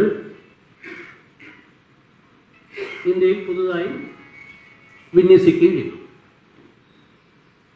പക്ഷേ വോട്ടർമാർ കൂടി, പോളിംഗ് ബൂത്ത് കൂടി, പക്ഷേ ഇലക്ട്രോണിക് വോട്ടിംഗ് മെഷീനുകളുടെ എണ്ണം ഏതാണ്ട് 2 ലക്ഷം കുറച്ചു. 2019-ൽ ഉണ്ടായിരുന്ന വോട്ടിംഗ് യന്ത്രങ്ങളെക്കാൾ 2 ലക്ഷം കുറവ് ഉള്ള വോട്ടിംഗ് യന്ത്രങ്ങളാണ് ഇന്ത്യയിൽ അങ്ങോളമുള്ള പോളിംഗ് ബൂത്തുകളിൽ കൂടിയ. ഏതാണ്ട് 35,000 പോളിംഗ് ബൂത്ത് കൂടിയിട്ടും വോട്ടിംഗ് യന്ത്രങ്ങളുടെ എണ്ണം കുറവായിരുന്നു. അപ്പോൾ ഇതിനെപ്പറ്റി ഇലക്ഷൻ കമ്മീഷനോട് ഞാൻ ഇമെയിൽ അയച്ചു. അതിന് എന്തുകൊണ്ടാണ് ഇത് കുറഞ്ഞിരിക്കുന്നത്? ഈ വോട്ടിംഗ് മെഷീനുകളുടെ കപ്പാസിറ്റി വർദ്ധിച്ചിട്ടുണ്ടോ? അതിന് മറുപടി കിട്ടിയില്ല. പിന്നീട് ഞാൻ സ്വതന്ത്രമായി ഈ വോട്ടിംഗ് മെഷീനുകൾ ഉണ്ടാക്കിയിട്ടുള്ള കമ്പനികളോട് അന്വേഷിച്ചു. അവർ പറഞ്ഞു വോട്ടിംഗ് മെഷീൻ്റെ കപ്പാസിറ്റി ഒന്നും കൂടിയില്ല. വോട്ടിംഗ് മെഷീൻ്റെ കപ്പാസിറ്റി കൂടിയാൽ വോട്ടിംഗ് മെഷീൻ എണ്ണം കുറയ്ക്കുന്നത് മനസ്സിലാക്കാം. അപ്പം അതിൽ എന്തോ ഒരു സത്യത്തിൽ അതിലിപ്പം ഒരുപക്ഷെ എന്തെങ്കിലും ഒരു ന്യായീകരണം തെരഞ്ഞെടുപ്പ് കമ്മീഷൻ ഉണ്ടാകുമായിരിക്കും. പക്ഷെ അത് ജനങ്ങളെ അറിയിക്കേണ്ട ഉത്തരവാദിത്വം, പ്രത്യേകിച്ചും ഉത്തരവാദിത്വമുള്ളൊരു മാധ്യമ പ്രവർത്തകൻ ഈ കാര്യം ചോദിക്കുന്ന സമയത്ത് അത് ജനങ്ങളോട് പറയാനുള്ള ഒരു ഉത്തരവാദിത്വം ഇലക്ഷൻ കമ്മീഷനുണ്ട്. പക്ഷേ ഇത്തവണ ഇലക്ഷൻ കമ്മീഷൻ അങ്ങനെ ഒരു കാര്യം അതിന് മറുപടി കഴിഞ്ഞില്ല. ഈ വാർത്ത ഞാൻ പ്രസിദ്ധീകരിച്ചു കഴിഞ്ഞപ്പോൾ ഞാൻ ഇന്ത്യയിലെ പ്രധാനപ്പെട്ട 2 പ്രതിപക്ഷ വലിയ നേതാക്കന്മാർ, പ്രതിപക്ഷ നിരയെ നയിക്കുന്ന 2 പ്രധാനപ്പെട്ട നേതാക്കന്മാർ, ആൾക്കാരുടെ പേര് ഞാൻ പറയുന്നില്ല, അവരോട് ഞാൻ പറഞ്ഞു, നിങ്ങളിത് ഒരു പ്രധാനപ്പെട്ട വിഷയമായി കരുതുന്നത് ജനാധിപത്യത്തിൻ്റെ ഭാവിയെ ബാധിക്കുന്ന, വർത്തമാനത്തെ ബാധിക്കുന്ന ഒരു കാര്യമാണ്. എന്തുകൊണ്ട് വോട്ടർമാരുടെ എണ്ണം കൂടുകയും പോളിംഗ് ബൂത്തുകളുടെ എണ്ണം കൂടുകയും ചെയ്യുമ്പോൾ വോട്ടിംഗ് യന്ത്രങ്ങൾ കുറയുന്നു എന്ന കാര്യം ഇലക്ഷൻ കമ്മീഷൻ അതിന് ഉത്തരം പറയാൻ ബാധ്യസ്ഥമാണ്. ഈ 2 നേതാക്കന്മാരും അത് വിഷയമാക്കുന്നതിന് അവർ പറഞ്ഞു ഒരു കാരണവശാൽ ഞങ്ങൾക്ക് വിഷയമാക്കാൻ പറ്റില്ല. എന്താ വെച്ചാൽ ഞങ്ങൾ തോൽവി ഭയന്നിട്ടാണ് ഞങ്ങൾ ഇങ്ങനൊരു കാര്യം പറയുന്നതാണ് ഇതിനെപ്പറ്റിയുള്ള വ്യാഖ്യാനം ഉണ്ടാവുക. അതുകൊണ്ട് ഞങ്ങൾ ഈ വിഷയം ഇപ്പോൾ ഉന്നയിക്കില്ല എന്ന് ഇന്ത്യയിലെ രണ്ട് പ്രധാനപ്പെട്ട വലിയ ഏറ്റവും തലമുതിർന്ന രണ്ട് പ്രതിപക്ഷ നേതാക്കന്മാരാണ് പറയുന്നത്. കഴിഞ്ഞില്ല. ഇലക്ഷൻ കഴിഞ്ഞു, വോട്ടെണ്ണിയപ്പം ഈ വോട്ടെണ്ണൽ യന്ത്രങ്ങളെ പറ്റി പറയുന്ന അതിൽ തിരുമലയെ പറ്റി പറയുന്ന പ്രശ്നങ്ങളൊന്നും ശരിയല്ല എന്ന് സ്ഥാപിക്കപ്പെട്ടു എന്നാണ് BJPയുടെ നേതാക്കന്മാർ പറയുന്നത്. ചില പ്രതിപക്ഷ നേതാക്കന്മാരും പറയുന്നത് വോട്ടിംഗ് യന്ത്രത്തിൽ കുഴപ്പമൊന്നുമില്ല, അതുകൊണ്ട് നമ്മൾ ഈ വോട്ടിംഗ് യന്ത്രത്തിനെതിരായിട്ടുള്ള വർത്തമാനം നമ്മൾ അവസാനിപ്പിക്കണം. പക്ഷെ വോട്ടെണ്ണൽ പൂർത്തിയായി 5 ദിവസത്തിനകം ജൂൺ 9 2019 മുതൽ ഈ വോട്ടിംഗ് യന്ത്രങ്ങളുടെ പ്രവർത്തനങ്ങൾ വളരെ സൂക്ഷ്മമായി പരിശോധിക്കുന്ന പൂനം അഗർവാൾ എന്ന് പറയുന്ന സ്വതന്ത്ര മാധ്യമ പ്രവർത്തകർ, അവരുടെ ഒരു ഇന്റർവ്യൂ എൻ്റെ ഈ പോർട്ടലിൽ ഞങ്ങൾ കൊടുക്കുകയുണ്ടായി.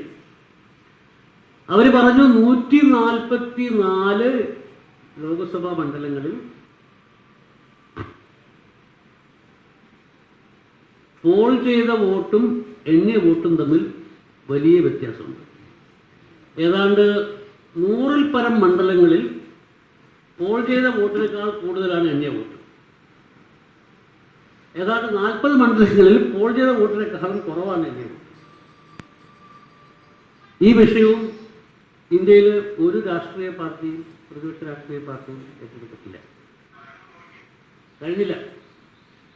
മിനിഞ്ഞാന്ന്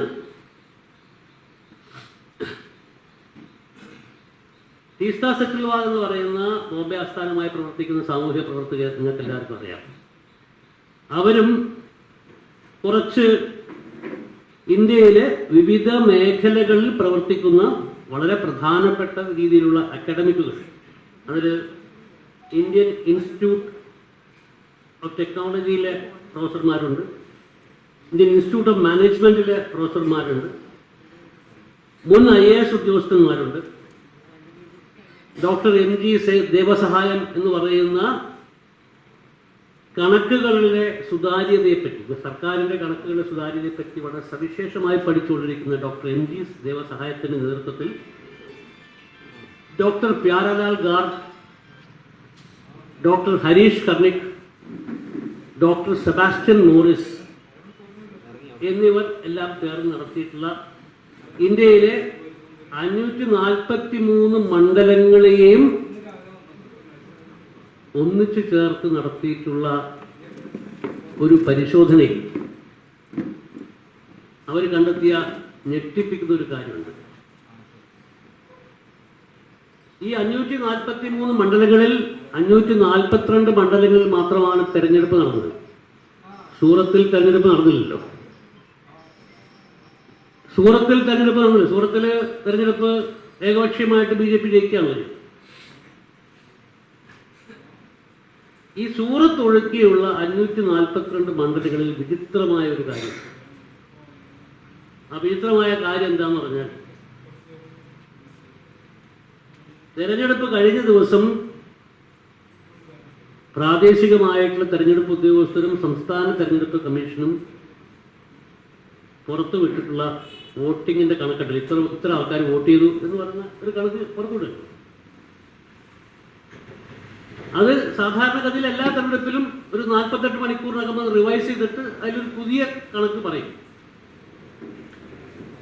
പക്ഷെ ഇത്തവണ 1ാം ഘട്ട വോട്ടെടുപ്പും 2ാം ഘട്ട വോട്ടെടുപ്പും കഴിഞ്ഞ ശേഷം 8 ദിവസം കഴിഞ്ഞ് 10 ദിവസം കഴിഞ്ഞ് 12 ദിവസം കഴിഞ്ഞപ്പോഴൊക്കെയാണ് അന്തിമമായിട്ട് വന്നിട്ടുള്ള വോട്ടിന്റെ കണക്ക് പറയുന്നത്. അങ്ങനെ പറഞ്ഞിട്ടുള്ള കണക്കുകളിൽ അതെടുത്ത് പരിശോധിച്ചു കഴിഞ്ഞപ്പോൾ എല്ലാ മണ്ഡലങ്ങളിലെയും പൂർണ്ണമായിട്ടുള്ള വോട്ട് വിവരം ഇലക്ഷൻ തെരഞ്ഞെടുപ്പ് കമ്മീഷൻ പുറത്തുവിട്ടിട്ടില്ല. ഈ 542 മണ്ഡലങ്ങളിൽ ഏതാണ്ട് 300 മണ്ഡലങ്ങളിൽ മാത്രമാണ് പൂർണ്ണമായിട്ടുള്ള വോട്ട് വിവരം പുറത്തു വന്നിരിക്കുന്നത്, അബ്സല്യൂട്ട് വോട്ട് ഫിഗേഴ്സ്. ബാക്കിയുള്ള സ്ഥലത്തും ശതമാന കണക്കാണ് പറഞ്ഞിരിക്കുന്നത്. അപ്പോൾ ഇങ്ങനെ ഇവർ ഈ അക്കാഡമിക്കുകാർ അവർ പ്രത്യേകിച്ചും ഇത്തരം കാര്യങ്ങളിലൊക്കെ വളരെയധികം പ്രാവീണ്യമുള്ള ഇന്ത്യൻ ഇൻസ്റ്റിറ്റ്യൂട്ട് ഓഫ് മാനേജ്മെന്റിലെയും ഇൻസ്റ്റിറ്റ്യൂട്ട് ടെക്നോളജിയിലെയും നേരത്തെ IAS ഉണ്ടായിരുന്ന ഉദ്യോഗസ്ഥർ അവർ ഈ 543 മണ്ഡലങ്ങൾ, അതായത് കിട്ടിയ സ്ഥലങ്ങളിലെ വോട്ട് കണക്ക് എടുത്തു വെച്ചിട്ട് ബാക്കിയുള്ള പെർസെൻറ്റേജും വെച്ചിട്ട് അവർ ഇന്ത്യയിലുള്ള എല്ലാ മണ്ഡലങ്ങളിലും ഈ പറഞ്ഞിട്ടുള്ള വോട്ട് വർധനവ് എങ്ങനെയായിരിക്കും പ്രാബല്യത്തിൽ വന്നിട്ടുണ്ടാവുക എന്ന് പറഞ്ഞൊരു പ്രൊജക്ഷൻ നടത്തും. ആ പ്രൊജക്ഷൻ നടത്തിയപ്പോൾ കിട്ടിയിട്ടുള്ള ഏറ്റവും ഞെട്ടിക്കുന്ന വിവരം, ഇന്നലെ ഞങ്ങൾ ഐഡത്തിൽ പ്രസിദ്ധീകരിച്ചിട്ടുള്ള സ്റ്റോറിയാണ്. ഇന്ത്യയിൽ 4 മണ്ഡലങ്ങളിൽ മാത്രമാണ് തെരഞ്ഞെടുപ്പ് നടന്ന ദിവസം വൈകുന്നേരം പറഞ്ഞിട്ടുള്ള വോട്ട് കണക്ക്, അതിൻ്റെ റിവൈസ്ഡ് ആയിട്ടുള്ള കണക്ക്, വോട്ട് എണ്ണുന്ന സമയത്തുള്ള കണക്കും തെരഞ്ഞെടുപ്പ് നടത്തിയ ശേഷം പറഞ്ഞ കണക്കും തെരഞ്ഞെടുപ്പ് എണ്ണിയ സമയത്തുള്ള കണക്കും വെച്ചിട്ട് ഇന്ത്യയിലെ 4 മണ്ഡലങ്ങളിൽ മാത്രമാണ് ഇത് കൃത്യമായി ടാലി ആയിരിക്കുന്നത്. ആ 4 മണ്ഡലങ്ങൾ ഒന്ന് കേരളത്തിലാണ്, ആറ്റിങ്ങല, പിന്നെ ലക്ഷദ്വീപാണ്, പിന്നെ ദാദ്ര നാഗർ ഹവേലിയാണ്, 4ാമത്തെ മണ്ഡലം ഗുജറാത്തിലെ അമരേലിയാണ്. അത് കഴിച്ചിട്ടുള്ള 538 മണ്ഡലങ്ങളിലും തെരഞ്ഞെടുപ്പ് ദിവസം പ്രഖ്യാപിച്ചിട്ടുള്ള ഇത്ര വോട്ട് വോട്ട് ചെയ്യപ്പെട്ടു എന്ന് പറഞ്ഞതിലെ അതിൽ നിന്ന് വലിയ വ്യത്യാസമുള്ള വോട്ട് കണക്കുകളാണ് പിന്നെയുള്ള 538 മണ്ഡലങ്ങളിൽ കൊടുത്തിരിക്കുന്നത്. ഇതിലേറ്റവും ശ്രദ്ധേയമായ മറ്റൊരു കാര്യം, ഇങ്ങനെ കൂടിയിട്ടുള്ള വോട്ടുകൾ ഓരോ സംസ്ഥാനത്തിലും അതിൻ്റെ കണക്കുണ്ട്. അതായത് ഇന്ത്യയിൽ അങ്ങോളം ഇങ്ങോളമായിട്ട് ഏതാണ്ട് 8.5% വോട്ട് അത് കൂടുതലായി രേഖപ്പെടുത്തപ്പെട്ടിട്ടുണ്ട്. എന്ന് പറഞ്ഞാൽ 1,10,00,000 വോട്ടുകൾ ഈ 538 മണ്ഡലങ്ങളിലായിട്ട് 1,10,00,000 വോട്ടിന്റെ വ്യത്യാസമാണ് ഈ 538 മണ്ഡലങ്ങളിലായിട്ടുള്ളത്. വോട്ട് ചെയ്ത ശേഷം പ്രഖ്യാപിച്ച കണക്കുകളും വോട്ട് എണ്ണുന്ന സമയത്തുള്ള കണക്കുകൾ പരിശോധിക്കുമ്പോൾ 1,10,00,000 വോട്ടുകൾ കൂടുതലായിട്ട് വന്നിട്ടുണ്ട്. അപ്പോൾ ഇതിന്റെ അടിസ്ഥാനത്തിൽ ഈ അക്കാഡമിക്സിലെല്ലാം കൂടി ഉണ്ടാക്കിയിട്ടുള്ള ഒരു സംഘടനയുണ്ട്. ആ സംഘടനയുടെ പേരാണ് വോട്ട് ഫോർ ഡെമോക്രസി, ജനാധിപത്യത്തിനായി വോട്ട് ചെയ്യുക.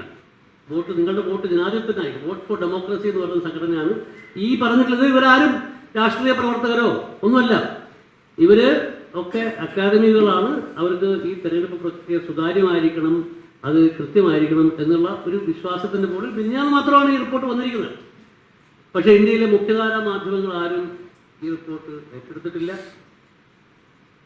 ഇന്ത്യയിൽ രാഷ്ട്രീയ പാർട്ടികൾ, പ്രതിപക്ഷ രാഷ്ട്രീയ പാർട്ടികളടക്കം ആരും ഇതിനെപ്പറ്റി സംസാരിക്കുന്നില്ല. ഈ കണക്കുകളുടെ അടിസ്ഥാനത്തിൽ, അതായത് ഈ വർദ്ധിച്ച വോട്ടുകളുടെ കണക്കുകളുടെ അടിസ്ഥാനത്തിൽ ഇവർ നടത്തിയിട്ടുള്ള ഒരു പഠനത്തിൽ ഏതാണ്ട് 110 സീറ്റുകളിലെ തെരഞ്ഞെടുപ്പ് ഫലം ഈ കൂടുതലായിട്ട് കാണിച്ചിട്ടുള്ള വോട്ടിന്റെ കണക്ക് കാരണം അവിടുത്തെ തെരഞ്ഞെടുപ്പ് ഫലം മാറി മറിഞ്ഞിരിക്കാനുള്ള സാധ്യതയുണ്ടെന്ന് ഈ അക്കാഡമിക്കുകൾ അവരുടെ സ്റ്റാറ്റിസ്റ്റിക്കലായിട്ടുള്ള കഴിവുകൾ പ്രചരിപ്പിക്കും. ഇങ്ങനെ തെരഞ്ഞെടുപ്പ് മാറി മറിഞ്ഞിട്ടുള്ള 102 മണ്ഡലങ്ങളിൽ 79 മണ്ഡലങ്ങളിലും ജയിച്ചത് BJPയുടെ സഖ്യകക്ഷിയാണ്. അപ്പൊ ഇവർ പറയുന്ന ചില 2 പ്രൊഫസർമാരുമായിട്ട് ഞാൻ ദീർഘമായി സംസാരിക്കേണ്ടത് എൻ്റെ വീഡിയോ ഞങ്ങളുടെ ഈ പോർട്ടലിൽ ഇട്ടിട്ടുണ്ട്. അപ്പം അദ്ദേഹം പറഞ്ഞത് ഇങ്ങനെയുള്ള മിസ്മാച്ചുകൾ ലോകത്തെല്ലായിടത്തുമുള്ള തെരഞ്ഞെടുപ്പുകൾ സംഭവിക്കാറുണ്ട്. പക്ഷെ അതിൻ്റെ അനുപാതം വിജയിക്കുന്ന കക്ഷിക്ക് 1.2 ആണെങ്കിൽ പ്രതിപക്ഷത്തിന് ഇങ്ങനെ തെറ്റ് വന്നിട്ട് തെരഞ്ഞെടുപ്പ് ഫലം പ്രഖ്യാപിക്കപ്പെടുന്ന സ്ഥലങ്ങളിൽ വിജയിക്കുന്ന കക്ഷിക്ക് 1.2 ആണെങ്കിൽ പ്രതിപക്ഷ കക്ഷികൾക്ക് 1.2:1 എന്ന റേഷ്യോയിലാണ് ഉണ്ടാവുന്നത്. പക്ഷെ ഇവിടെ റേഷ്യോ അങ്ങനെയല്ല. 102 79 കഴിഞ്ഞാൽ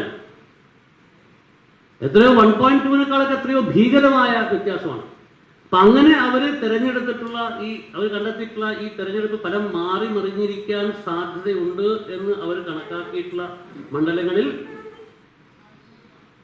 ഏറ്റവും വലുതായി സ്കോർ ചെയ്യുന്ന സംസ്ഥാനം ഒഡീഷയാണ്. BJP ഒരിക്കലും പ്രതീക്ഷിക്കാത്ത തരത്തിലുള്ള വിജയമുണ്ടാക്കിയിട്ടുള്ള ഒഡീഷയിൽ 18 ലോക്സഭാ മണ്ഡലങ്ങളിൽ തെരഞ്ഞെടുപ്പ് ഫലം മാറി മറിഞ്ഞിരിക്കാൻ ഈ തെരഞ്ഞെടുപ്പ് വോട്ട് ചെയ്ത ദിവസം പറഞ്ഞിട്ടുള്ള വോട്ടും വോട്ട് എണ്ണിയ സമയത്ത് പറഞ്ഞ വോട്ടിൻ്റെയും വലിയ വ്യത്യാസം കാരണം 18 ലോക്സഭാ മണ്ഡലങ്ങളിലെ തെരഞ്ഞെടുപ്പ് ഫലം മാറിയിരിക്കാൻ സാധ്യതയുണ്ടെന്ന് പറഞ്ഞു. മഹാരാഷ്ട്രയിൽ 11, പശ്ചിമ ബംഗാളിൽ 10, ആന്ധ്രാപ്രദേശിൽ 7, കർണാടകയിൽ 6, ഛത്തീസ്ഗഡിൽ 5, രാജസ്ഥാനിലും 5, ബീഹാറിൽ 3, അങ്ങനെ പോകുന്നു. കേരളത്തിലും ഉണ്ടൊരു സീറ്റ്. കേരളത്തിൽ എല്ലാ മണ്ഡലങ്ങളിലെയും പൂർണ്ണമായിട്ടുള്ള ആബ്സല്യൂട്ട് വോട്ട് ശതമാനം തെരഞ്ഞെടുപ്പ് കമ്മീഷൻ കൊടുത്തിട്ടില്ല. ചില സ്ഥലങ്ങളിൽ പെർസെൻറ്റേജ് മാത്രമേ കൊടുത്തിട്ടുള്ളൂ. പക്ഷേ കേരളത്തിൽ ആവറേജ് ആയിട്ടുള്ള വോട്ട് വ്യത്യാസം ഏതാണ്ട് 89,000 വോട്ടുകൾ ഓരോ മണ്ഡലത്തിലും കൂടുതലായി രേഖപ്പെടുത്തിയിട്ടുണ്ട്. അതായത് വോട്ടെടുപ്പ് നടന്ന ദിവസം വോട്ടെണ്ണുന്ന സമയം വ്യത്യാസത്തിൽ 89,000 വോട്ടുകൾ കേരളത്തിലെ എല്ലാ മണ്ഡലത്തിലും ശരാശരി വർദ്ധിച്ചതായിട്ടാണ് ഈ പ്രൊജക്ഷൻ വന്നത്. ഇത് വളരെ വലിയൊരു സംഭവമാണ്. എന്ന് പറഞ്ഞാൽ ഈ 79 സീറ്റുകൾ കൂടെ BJP തോറ്റതായിട്ട് നമ്മൾ കണക്കാക്കുകയാണെങ്കിൽ, അല്ലെങ്കിൽ NDA തോറ്റതായിട്ട് കണക്കാക്കുകയാണെങ്കിൽ, ഇന്ന് ഈ സർക്കാർ അവിടെ ഇല്ല. ഇതെന്തുകൊണ്ട് നമ്മുടെ മതനിരപേക്ഷ പ്രസ്ഥാനങ്ങളുടെ, നമ്മുടെ ജനാധിപത്യ പ്രസ്ഥാനങ്ങളുടെ ഒരു പ്രധാനപ്പെട്ട സമരമുദ്രാവാക്യമായിട്ട് മാറുന്നില്ല എന്നത് എന്നെ ഇപ്പോഴും വളരെയധികം ആശ്ചര്യപ്പെടുത്തുന്ന കാര്യമാണ്. ഇതിൻ്റെ കൂട്ടത്തിൽ 2 കാര്യം കൂടെ അനക്ഡോട്ടലായിട്ട് പറഞ്ഞുകൊണ്ട് അവസാനിപ്പിക്കണം. എനിക്കറിയാവുന്ന വളരെ സങ്കീർണമായൊരു വിഷയമാണ് ഇന്ത്യൻ ജനാധിപത്യത്തിൻ്റെ വർത്തമാനം എന്ന് പറഞ്ഞാൽ. ഞാനിതിനെ നിങ്ങൾക്ക് തൽക്കാലത്തേക്ക് ഈ ഒരു സദസ്സിൽ പറയാൻ പറ്റുന്ന രീതിയിൽ അതിനെ ലളിതവൽക്കരിച്ചുകൊണ്ട് പറയുന്ന സംഭവമാണ്. പക്ഷെ അതിൽ ഈ ഒരു വിശദാംശം വളരെ ഇമ്പോർട്ടൻ്റ് ആണെന്ന് ഞാൻ കരുതുന്നു. ഞാൻ പറഞ്ഞു, ഉത്തരേന്ത്യയിലെ ജനങ്ങളാണ് ഈ തെരഞ്ഞെടുപ്പിൽ ഹിന്ദുരാഷ്ട്രം എന്ന് പറയുന്ന 400 പാർ എന്ന മുദ്രാവാക്യം നടപ്പാക്കാതിരിക്കാനുള്ള പ്രധാനപ്പെട്ട കോൺട്രിബ്യൂഷൻ നൽകിയിട്ടുള്ള സംസ്ഥാനങ്ങൾ ഉത്തർപ്രദേശ്, രാജസ്ഥാൻ, ഹരിയാന, ഒരു ചെറിയ പരിധി വരെ ബീഹാർ. ഇത്രയും സംസ്ഥാനങ്ങളാണ് വലിയ രീതിയിൽ കോൺട്രിബ്യൂട്ട് ചെയ്തത്. മഹാരാഷ്ട്ര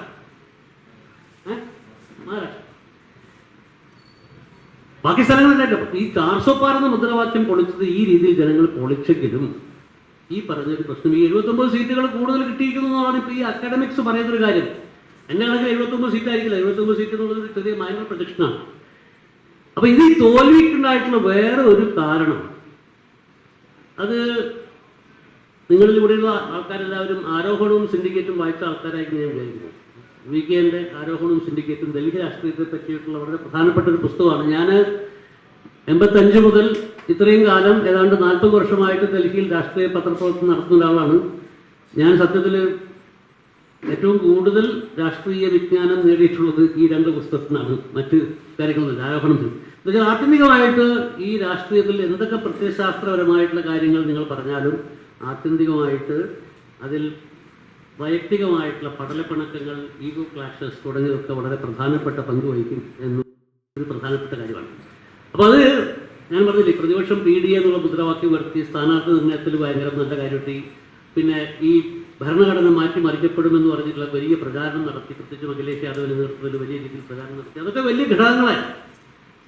അതോടൊപ്പം കൂട്ടിച്ചേർത്ത് വായിക്കുന്നൊരു സാധനം ഇതും വളരെ പ്രധാനമാണ്. ഇന്ത്യയിലെ ഭാവിയുടെ ജനാധിപത്യത്തിൻ്റെ വർത്തമാനത്തിനും ഭാവിക്കും വളരെ പ്രധാനപ്പെട്ട സാധനമാണ്.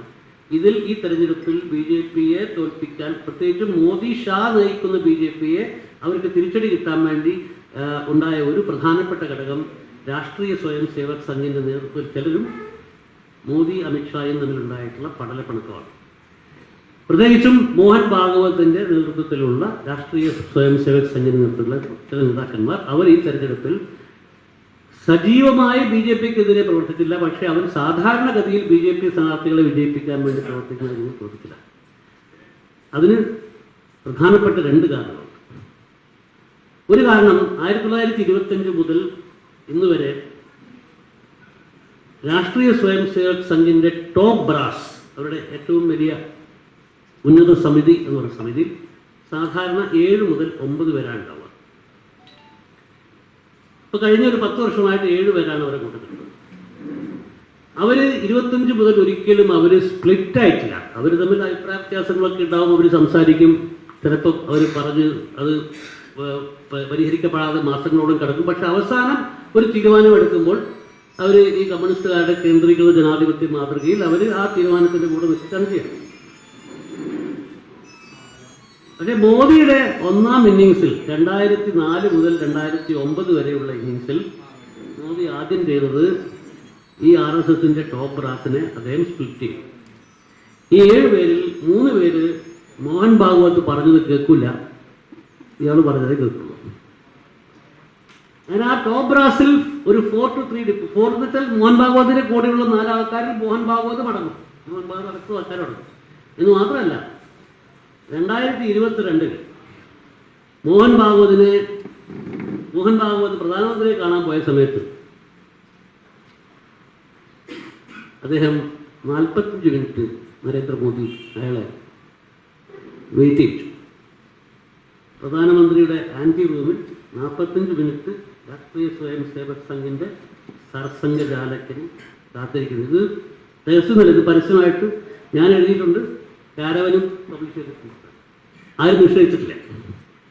അപ്പം അതിൻ്റെ ഒരു പ്രശ്നം മോഹൻ ഭാഗവത്തിൻ്റെ ഉള്ളിലുണ്ടായിരുന്നു. ഞാൻ രാഷ്ട്രീയ സ്വയം സേവകത്തിൻ്റെ പല തലങ്ങളിലുള്ള പല ആൾക്കാരുമായിട്ട് സമ്പർക്കം നടത്തുകയും അവരുമായിട്ട് സംവാദനം നടത്തുകയും ചെയ്ത ഒരാളാണ്.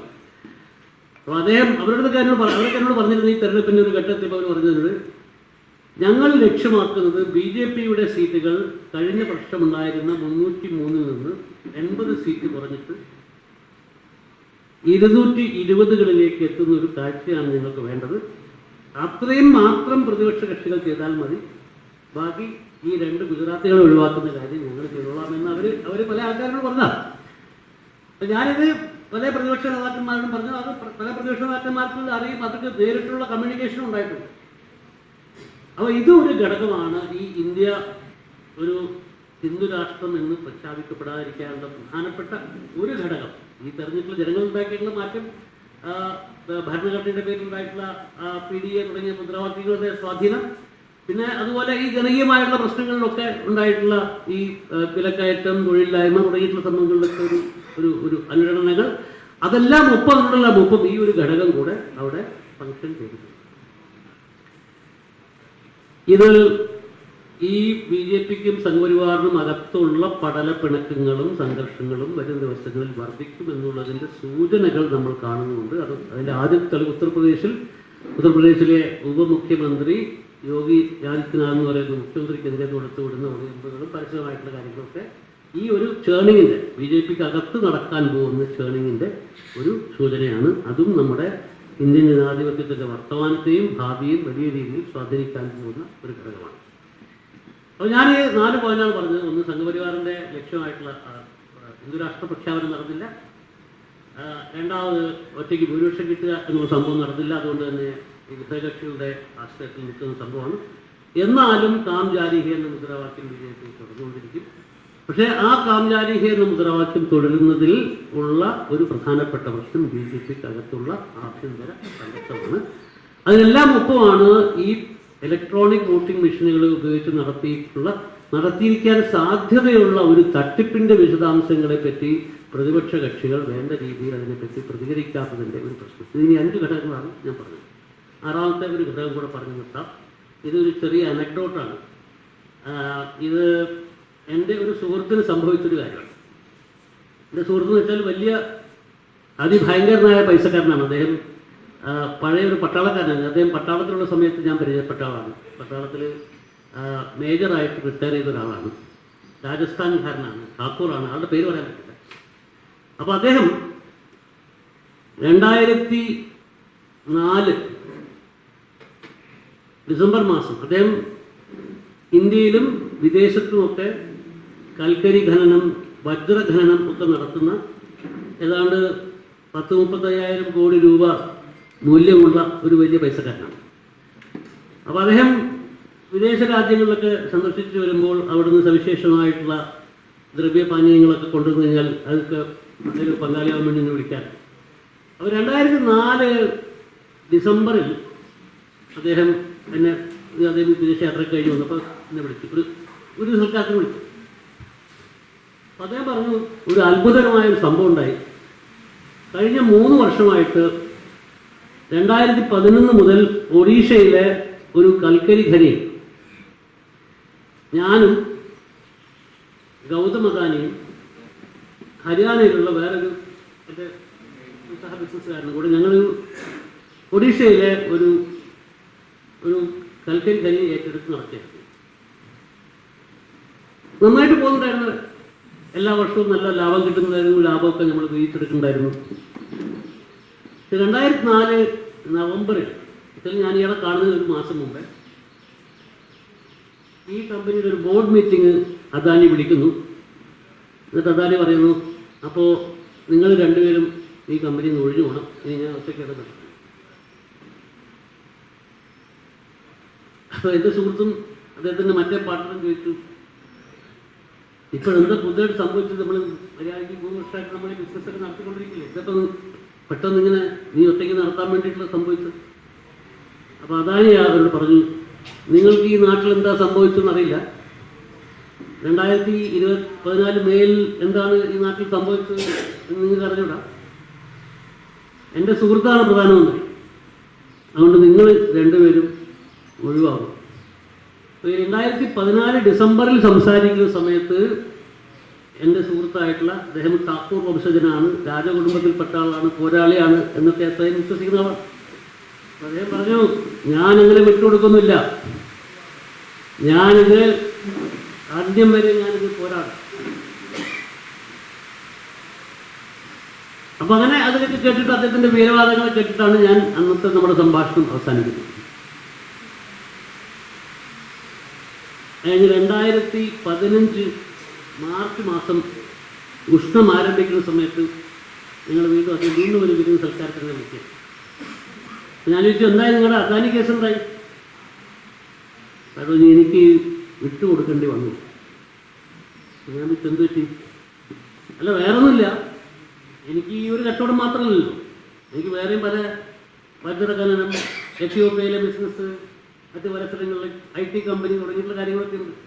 അവിടെ എല്ലായിടത്തും ഭയങ്കരമായ ED റെയ്ഡായിരുന്നു കഴിഞ്ഞ 3 മാസമായിട്ട്. അതുകൊണ്ട് എനിക്ക് അദ്ദേഹത്തിൻ്റെ മുമ്പിൽ കീഴടങ്ങല്ലാതെ മറ്റു വഴിയുണ്ടായില്ല. അപ്പോൾ ആ സമയത്ത് ഈ 2015 തുടക്കത്തിൽ 2 നിയമസഭാ തെരഞ്ഞെടുപ്പ് നടന്നു, ഡൽഹിയിലും ബീഹാറിലും. ഡൽഹിയിലെയും ബീഹാറിലെയും തെരഞ്ഞെടുപ്പ് പ്രതിപക്ഷ കക്ഷികളാണ് ജയിച്ചത്. ഡൽഹിയിൽ ആം ആദ്മി പാർട്ടി, ബീഹാറിൽ രാഷ്ട്രീയ ജനതാദൾ സഖ്യം. അപ്പം ഞാൻ പറഞ്ഞു, രാഷ്ട്രീയ കാലാവസ്ഥയൊക്കെ മാറിക്കൊണ്ടിരിക്കുകയാണ്, നിങ്ങളങ്ങനെ ഇപ്പോൾ ഗിവ് അപ്പ് ചെയ്യേണ്ട കാര്യമൊന്നുമില്ല. രാഷ്ട്രീയ കാലാവസ്ഥയൊക്കെ മാറിക്കൊണ്ടിരിക്കുന്നു, പ്രതിപക്ഷത്തിന് ശക്തി കിട്ടിക്കൊണ്ടിരിക്കുകയാണ്. അദ്ദേഹം പറഞ്ഞു, നിങ്ങൾക്ക് ഇവർ രണ്ടുപേരെയും അറിയില്ല. ഇവരൊരു തെരഞ്ഞെടുപ്പിൽ യഥാർത്ഥത്തിൽ തോറ്റാലും ഇവർ രണ്ടുപേരും അധികാരത്തിൽ നിന്ന് മാറുന്ന പ്രശ്നമില്ല. അതിൻ്റെ ഉപോത്ബലകമായിട്ട് അദ്ദേഹം പറഞ്ഞൊരു കാര്യം, ഈ തെരഞ്ഞെടുപ്പിൻ്റെ വോട്ടെണ്ണലിൻ്റെ തലേ ദിവസം മൂപ്പര് പഴയ പട്ടാളക്കാരനാണ്.